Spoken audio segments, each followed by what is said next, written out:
I am Zaidul Haq on behalf of TrueCircus.net. I am talking to Muhammad Ali Ismail, who victims of Adhunik group of companies. Your name, please. My name is Muhammad Ali Ismail. So, what happened regarding your service terminated or not? What is happening actually? मैं इस company में 7 साल से काम कर रहा हूँ as a GM। पहले 4 साल में ओवरसीज़ वेंचर्स में था, तो उसके बाद लास्ट 3 ईयर्स से मुझे उड़ीसा डिवीज़न का माइनिंग हेड बना दिया गया। I was working there as a GM। और पिछले साल मैं हज में गया था। हज से आने के बाद में मैंने दाढ़ी रख ली और मैं वर्क को कंटिन्यू करते रहा, लेकिन मेरे डायरेक्टर्स का एटीट्यूड में काफ़ी चेंजेस आया और इवेंचुअली उन्होंने 15 मार्च को मुझे बुला के 2015 में ये कहा कि आप रिज़ाइन कर दो। तो मैंने कहा कि मैं रिज़ाइन नहीं करूँगा, you can terminate me if you want. तो उन्होंने कहा okay, in couple of days we will do your settlement and we will do your full and final settlement. इसीलिए टर्मिनेट करने के बाद बोला, टर्मिनेट करने क्या क्या कॉज है? No, there was no reason for termination. तो मैंने पूछा कि रीज़न क्या है? बोला कोई रीज़न नहीं है, लेकिन आप रिज़ाइन दे दो।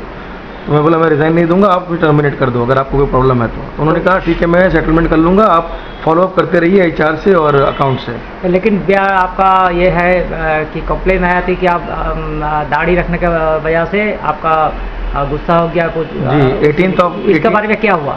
18 मई में जब मैं अपने मैनेजिंग डायरेक्टर से मिलने गया तो मुझे देखते ही गुस्सा हो गया और बोला कि आप दाढ़ी रख के ऑफिस क्यों आए और आप लोग टेररिस्ट हो, और अपना सिक्योरिटी को बोला कि इनको अपने ऑफिस से बाहर निकाल दो और घुसने मत दो। तो उसके बाद मैं पुलिस के पास भी गया, पुलिस से मुझे कोई हेल्प नहीं मिला। तो मैंने सारा ग्रीवेंस अपना जो है CMO चीफ मिनिस्टर ऑफिस में लिखा, ह्यूमन राइट्स में लिखा, माइनॉरिटी कमीशन में लिखा और होम सेक्रेटरी को लिखा। उसके बाद भी मुझे कोई रिप्लाई नहीं मिला, तो फिर मैं मीडिया का सहारा लिया। तो आप अभी क्या चाहता है? ह्यूमन राइट्स में गया था, सोचिए क्या मांग रहा है? जस्टिस चाहिए कि क्या चाहिए आपको? नहीं, जस्टिस तो जो जॉब का जस्टिस है वो अलग है, दैट इज़ डिफरेंट। पर उन्होंने जो रिलीजियस डिस्क्रिमिनेशन किया है इसके लिए the culprit needs to be brought to books. उनको सज़ा मिलना चाहिए, उनको इसका एहसास होना चाहिए कि ये गलत है। रिलीजियस डिस्क्रिमिनेशन किसी के साथ भी नहीं होना चाहिए, चाहे वो हिंदू है, मुसलमान है, सिख है, ईसाई, किसी के साथ नहीं होना चाहिए। आपको कंपनी में कोई अगर दूसरा कम्युनिटी का है, other religious like Sikh and other community? सभी कम्युनिटी के लोग काम करते हैं मेरी कंपनी में। तो उसका वजह से कभी बात उठाया, आपको सुना? नहीं, मेरे सामने तो कुछ ऐसा हुआ नहीं पहले कभी। ये पहला इंस्टेंस है जो मुझे खुद यकीन नहीं हुआ कि ऐसा क्यों हुआ मेरे साथ। तो आपका टर्मिनेट किया नकली में? अभी तक मुझे कोई टर्मिनेशन लेटर मिला नहीं है, ना मैंने रिज़ाइन दिया है, ना मुझे रिलीविंग लेटर मिला है। I am still on job on paper. आपका अचीवमेंट क्या है कंपनी का? आपका कौन से पोजीशन में क्या अचीवमेंट क्या है?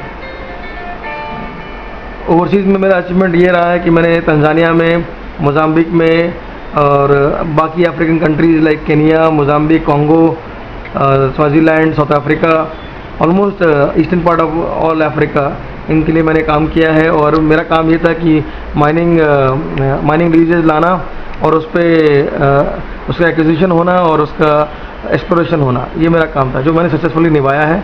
और मैंने लैटिन अमेरिका में भी इनके लिए काम किया है, वहाँ पर भी कंपनी का काफ़ी फ़ायदा हुआ है। उसके बाद इन्होंने मुझे प्रमोट किया और उड़ीसा डिवीज़न का माइनिंग हेड बना दिया। तो माइनिंग वहाँ पे मेरे अंदर में 6 iron ore and manganese mines था, जो जिस वक्त मैं ज्वाइन किया वो माइंस सारे बंद थे। मैंने स्ट्रेटेजिकली सारे कंप्लायंसेस करके और लोकल अथॉरिटी से बात करके मैंने सारे माइंस को वापस से ऑपरेशनल करवाया और उसको सक्सेसफुली फिर रन करवाया। और इतना करने के बाद कंपनी के लिए उसके बाद मुझे ये दिन देखने को मिल रहा है, तो it is very very sad. तो आपका सैलरी बंद कर दिया, आपको बोला आरोप लगाया, तो कब से सैलरी बंद हुआ? सैलरी मेरा सितंबर से सैलरी नहीं आ रहा मेरे अकाउंट पे। इन्होंने मुझे पे स्लिप भी दे दिया दिसंबर तक का, लेकिन मेरे अकाउंट में पैसा नहीं आया। This is also a crime. और उसके बाद में इन्होंने अभी तक सैलरी नहीं दिया है मेरा। तो कौन ऐसे आपका जो बिहेव किया, किसके साथ मिला था, कौन से डायरेक्टर? मनोज अग्रवाल, मिस्टर मनोज अग्रवाल ने ऐसा काम किया। आप कौन पोस्ट पे काम किया था उसी में? मैं जनरल मैनेजर। तो अभी क्या लेटेस्ट पोजीशन क्या है, क्या सोच रहे हैं? लेटेस्ट पोजीशन ये है कि मीडिया में जाने के बाद मुझे एक SMS आया मेरे कंपनी की तरफ से कि आपका फुल एंड फाइनल सेटलमेंट हम लोग प्रोसेस कर रहे हैं, आप अपना बैंक डिटेल्स भेजिए।